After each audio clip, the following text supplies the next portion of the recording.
pintura. Electrical. Ayan, dito yung kanyang vanity, water closet, shower.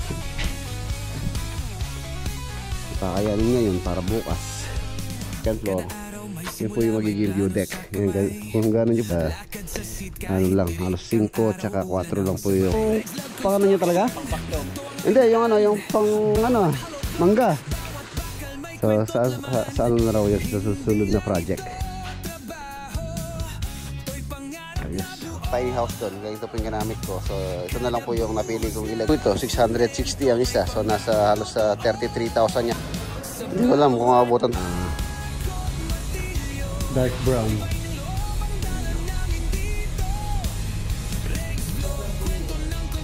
Ito, may ano po yan. Meron siyang group. Ang bali 2 piraso po yan. Yung pagkakaiba nila. Pero say natin bukas, baka po bukas hindi pa pala nakaano. Yun o, sa mga junction.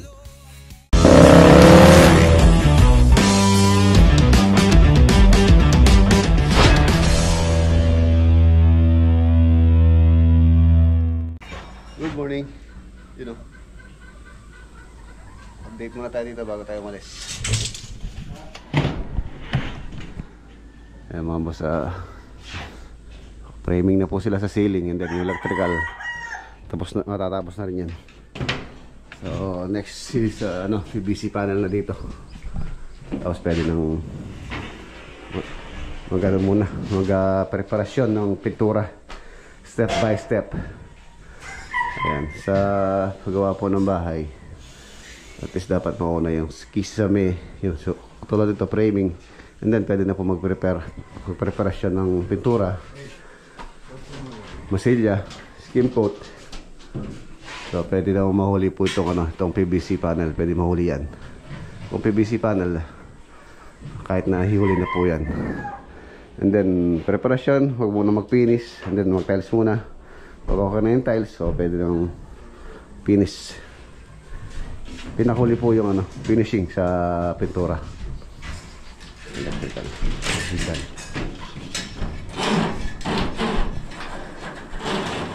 Ito pala kanya ng sticker. Alam ko lang bagyo.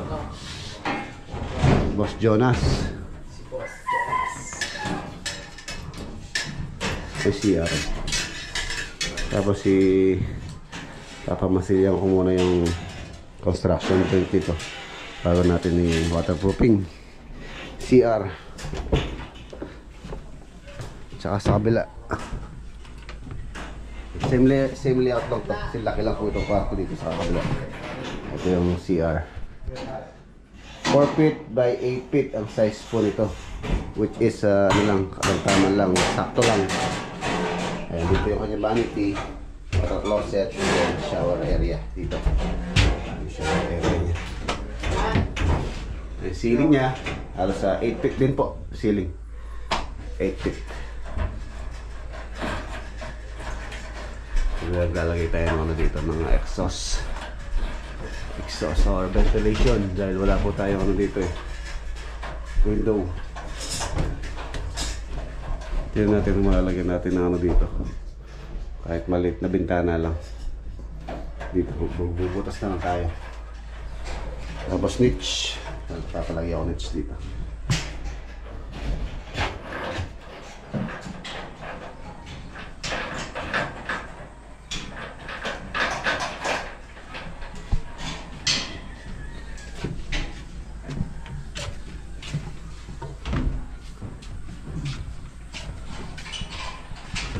Yes.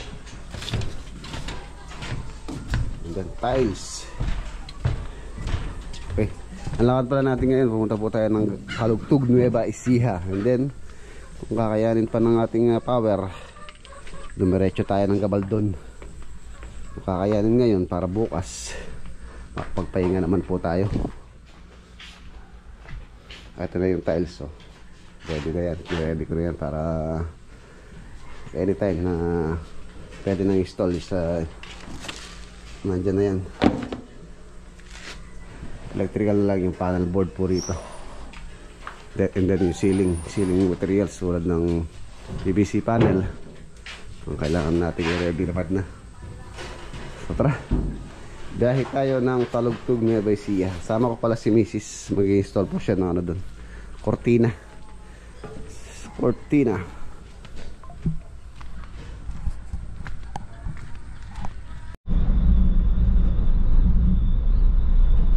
Ayan na, nandito na po tayo sa, sa Talugtog, Nueva Ecija. Welcome. Ayan na, nandito na po tayo. Talugtog, Nueva Ecija.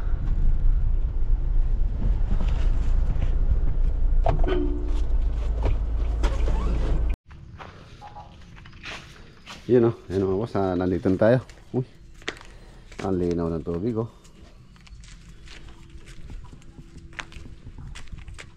Parang wala man siyang tubig mga boss, sobrang linaw.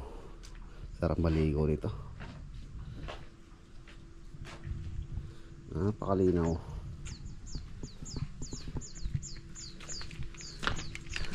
Tapos ito na po yung ginagawa nila dito. Bali ang gusto nila kuya dito mga boss, ayan. Ayan.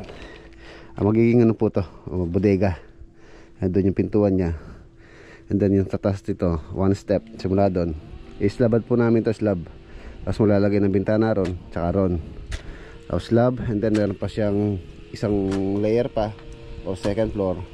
Yun po yung magiging view deck. Yan, kung gano'n nyo po nakikita to, gano'n doon sa taas. Ayan.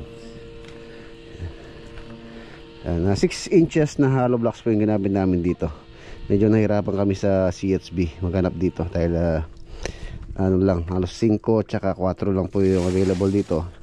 In order pa namin tong 6 na hollow blocks na to. Ito po kasing area na to mga boss, tatampukan po yan. So kailangan talaga matibay yung hollow blocks dyan, yung wall. Tapos yan, nag-beam na po yan, biga. Ito. Ayan, tapos ito mag-ano po yan, papatag na yan. So magiging maluwag na po yung area dito. Dito yung magiging hagdanan nya pababa ron. Ano mo muna? And then may balak pa po sila ate dito dito naman papagawa daw po ng ano naman pang kids. So sa ano na raw yun, sa susunod na project. Ayan.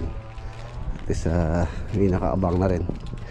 And then wala na rin problema sa water source, okay na. So drain naman, ayan, dyan na po tatapon yung tubig, no problem.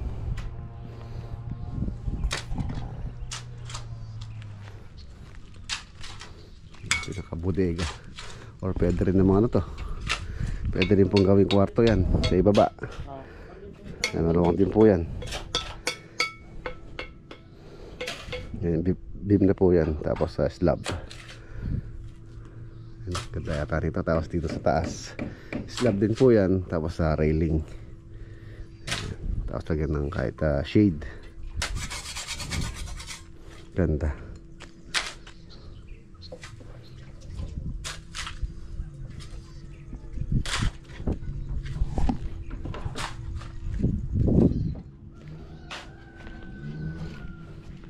Ayos, ganda na. Tapos ito po yung nilawang namin. Dating 1 meter, ngayon naging 2 meters na. So napakalawang na po ng kanilang dito, balcony. Sarap po. Linaw ng tubig.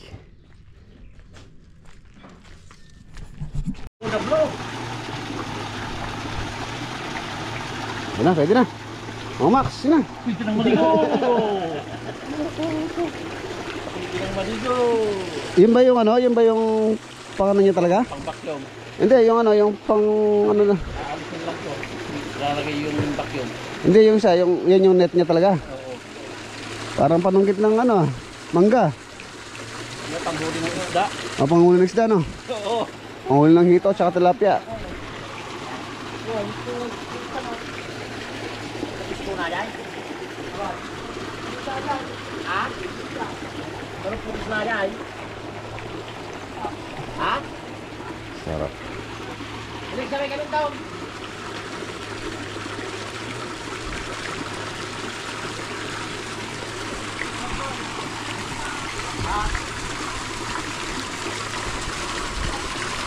Ganda ng view. Ang ganda ng view. Okay, tapos ko lang na.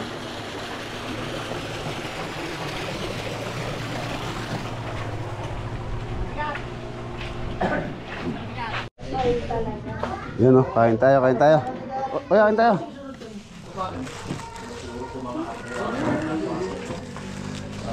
Tayo. Ito po.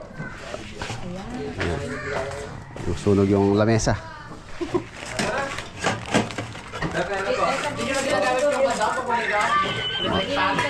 Kaya ni Madal.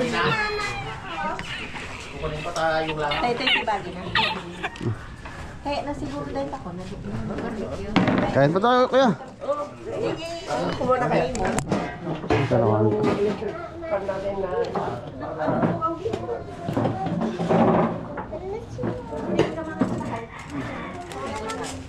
Mama, nahulog na salbabida ka. Tumabi ka na anak dyan. Tama na ang daldal. Tama na. Ano kami, te? Ha? Anak niyo po yan? Apo. Akala ko anak niyo, mama kasi tawag sa inyo eh. Mama, mami naman yung isa.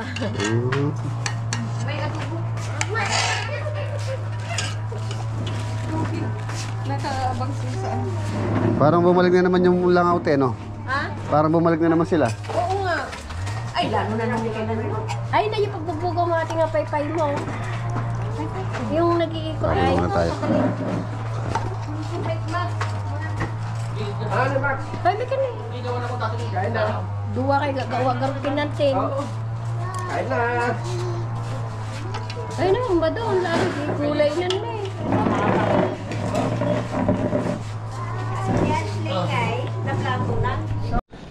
Okay, mga boss, okay na po. Saturday ngayon. Kahapon galing ako ng Pangasinan.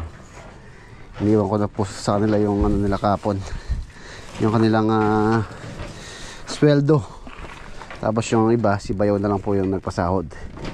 Sa Lubao, Olonga po. Ayan. So yun, umuwi na rin po yung mga tropa na nagtatrabaho dito. Meron po silang gamit na na motor. Okay na. So ready na tayo para makauwi na rin. Ayan, baka hindi na po ako dumiretso ng Gabaldon dahil medyo may kalayuan din po kasi yun. Halos 2 oras din yung biyahe simula dito. Baka tingnan natin by next week na lang.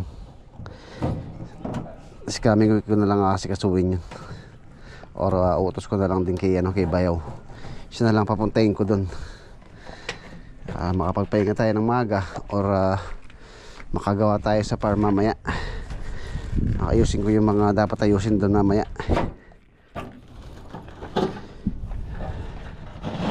Alright.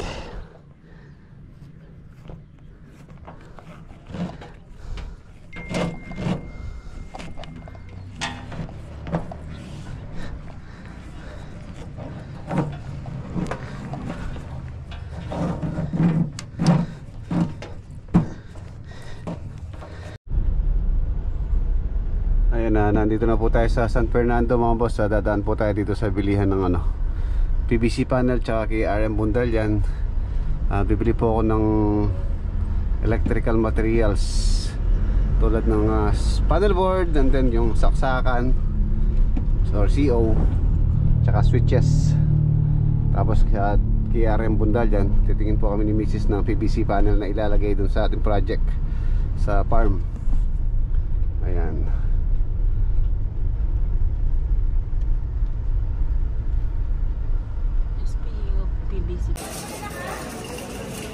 Ayan na, duman na po kami sa Wilcon.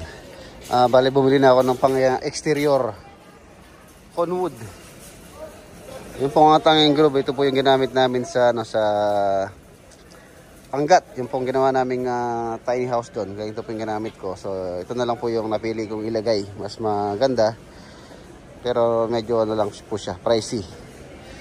Total gusto natin maganda. So ayan. Ayan na siya, conwood. 50 pieces po ito, 660 ang isa. So nasa halos sa 33,000 yata to. Ayan. 660 isang piraso nito. Tanging groove. Maganda po ito sa ano, sa exterior.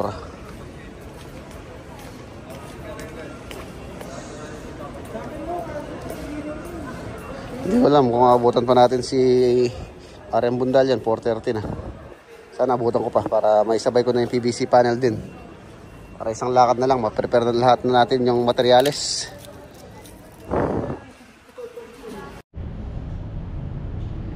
Ayun o, mga boss, nandito naman po tayo kay Boss Rodel. Ayan na, dito marami po kayong mapipiling PVC panel na quality, mura. Ito, dami. So, titingin tayo. Ay, marami pong choices dito. Halos lahat po ng project namin, dito ko po binili mga PVC panel, mga fluted panel na nilagay ko po sa project. Ayun, tingnan nyo naman to. Nabaloktot ng ganito. Subukan nyo dun sa mga mumurahin yan. Hindi po mababaloktot ng ganyan yung PVC panel na yan. Yung mga iba. Tapos napakakunat nito.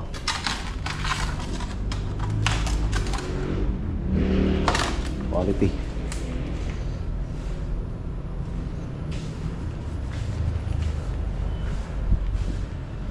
Yung sa kwarto muna yung bibiling ko, tapos susunod na yung sa labas.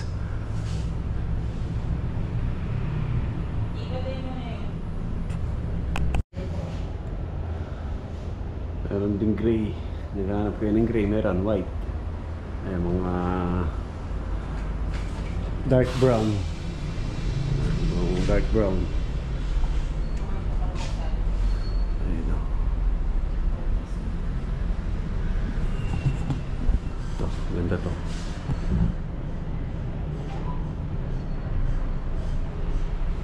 Okay, ito. Ito, may ano po yan. Meron siyang groove. Meron siyang guhit. Yung dugtungan niya, kita. Pero dito sa mga ganito, wala po siya. Ang bali, 2 piraso po yan. Kung mapapansin niyo, wala siyang dugtungan. Which is dito meron. Ito.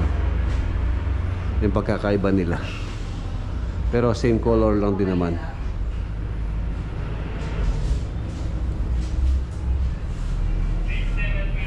Sa labas ito. Ayan yung shop ni Boss Rodel. Ayan po. Pwede rin po siya sa exterior.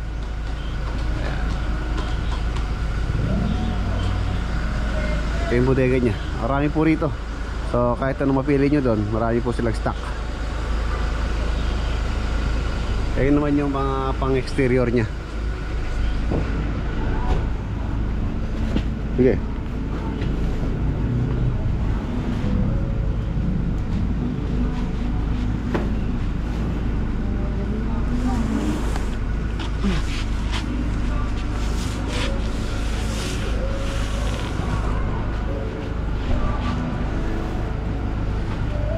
Ito, pang exterior po ito, makapal po ito. And then yung ano niya, yung texture niya is matte lang po siya. Ang presyo po nito is nag-range sa 1,100 to 1,200. Kung hindi ako nagkakamali, presyo nito 1,200 to 1,100. Yan siya. So pwede nyo kladingin yung inyong mga poste, mga column.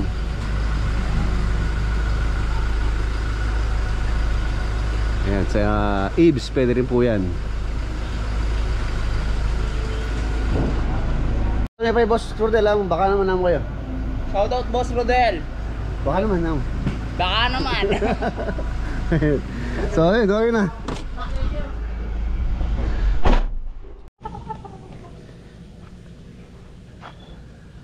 Ayan na mga boss, nandito na po tayo. So ayun. Ayun na po yung pattern ng tempered glass na papagawa po natin. 10mm na tempered glass. Ayan, ito lang naman po, 4 na to. 1, 2, 3, 4, 5. Tsaka maliit sa gilid. Tapos ito hindi ko na tempered to. Itong sa may hagdanan, ano na lang po yan. bakal na lang po yung palagay ko dyan. Importante yun na para maganda. So ayan, pagka natapos po ito, i-breakdown natin kung magkano po inabot nito. Nasa ano po tong project ko na to, sa 80, alos 80 square meter. Kasama po yung balcony, and then yung baba, tsaka baba. Nandyan na yung tiles, and then yung PVC panel nandyan na rin. Tapos yung cladding dito sa may harapan, ayan, dala-dala ko na rin. Tapos yung kulang na lang dito yung PVC panel dito sa ilalim, and then dito sa ano, sa exterior or sa eaves. Ayan, sa alero po. PVC panel din po ilalagay ko dyan. Mas mabilis para hindi na pipinturahan. Ayan. So, tingnan natin bukas. Baka po bukas hindi tayo alis. So, kung hindi tayo alis, so gumawa muna tayo dito. Dapat kanina, bala ko sana kanina, pagkatapos ko sa Talugtog, dediretso po ako ng Gabaldon. Kaya lang medyo parang hindi na kaya ng katawan. Magbiyahe pa ng Gabaldon, and then uuwi pa ng Pampanga. So ano na lang, next week na lang, kung libre po tayo, or uutos ko na lang kay Bayaw yung pagbili ng mga kulang sa Lubao, yung pong natural stone cladding. Ayan. So tara, silipin muna natin yung electrical, lalo sa tapos na yata. Silipin ko lang kung natapos na, para kung sakali bukas gagawin namin. Maghahanap ako ng makakasama ko bukas. Ayan. Ito hindi ko na po tempered to. Yan na lang ako lalagay dito. Ayan, ito na yung pattern nya. So ito po yung dadalhin sa paggawa ng tempered glass, para pagawa 10mm mga ilalagay ko po dito, tempered.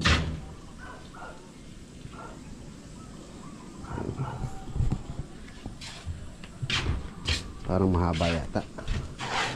Mahaba po ito. Alanganin to. Pagpagawa po siguro ng dalawa to. Papahati ko to dito. Diyan nalagyan ko pa ng glass clip dito.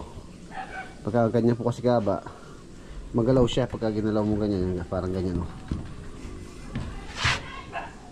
10mm yung kahit na po ganyan. Ay, pagka ganyan kahaba po, medyo magalaw yun. Kailangan hatiin to. Papahati ko. Then maglalagay na lang tayo ng clip dito. Magtutugma naman po yan. Siyempre hindi natin siya didikit, talagang dikit na dikit. Meron siyang clearance at least mga 3mm. So yun, hello. May wall lamp dito eh. Tsaka doon tatlo. Ayan. Iabang na. And then dito po yung switch. May ilaw dito sa labas. Tapos wall lamp. Ayun na rin yung framing niya. Okay na po yan. So yun, tomorrow. Ay, hindi pa pala nakaano. Ayun, sa mga junction, sa mga box niya hindi pa nakakonect. So check ko na lang bukas. Ako na lang yung magko-connect. Ayun, hindi pa nakakonect lahat pala. Tatrace ko na lang. Ito, mga pin light po ito. Sa pin light, sa mga ilaw naman po, ang gamit naman po sa mga ilaw is number 14. And then sa mga CO, number 12. Sa aircon, ito sa aircon to, malamang. Number 10 po. Dito ko balak ilagay yung aircon eh. Dito po sa allocation na to. 1.2 po ito. So yung 2 horsepower or 2.5 horsepower, nasa ano lang po yun. Nasa 1 meter lang yung haba nun. So kasyang-kasya dyan sa area na yan. Tapos dito yung bed frame, double lalagay ko siguro dito. Tapos may pull out bed para if ever na matulog dito na tatlo o apat, so kakasya sila dito. Yan, di na sila bababa, may CR na. Diyan na rin maliligo. No problem.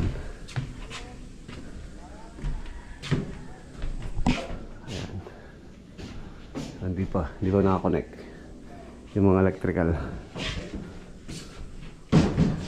Ito, pwede na rin to para masarado na to. Nilalagay ko yung mga ilaw para maliwanag po ito pagka nagtatrabaho. Tapos balak po maglagay ng bintana rito. Okay, ano lang ako sa kabila. Pagpapalam na lang po tayo sa kabila na maglagay ako ng bintana rito. Pero sa ano talaga mga boss, bawal na bawal po yung bintana pagka ano na, firewall na. Pwede siguro ano lang yung glass block, which is yung glass block para sa ano lang po yun, para sa liwanag, sunlight, or louvers block. Ayan. Pwede naman tayo maglagay doon. Mabait naman po yung aking kapitbahay. So yun.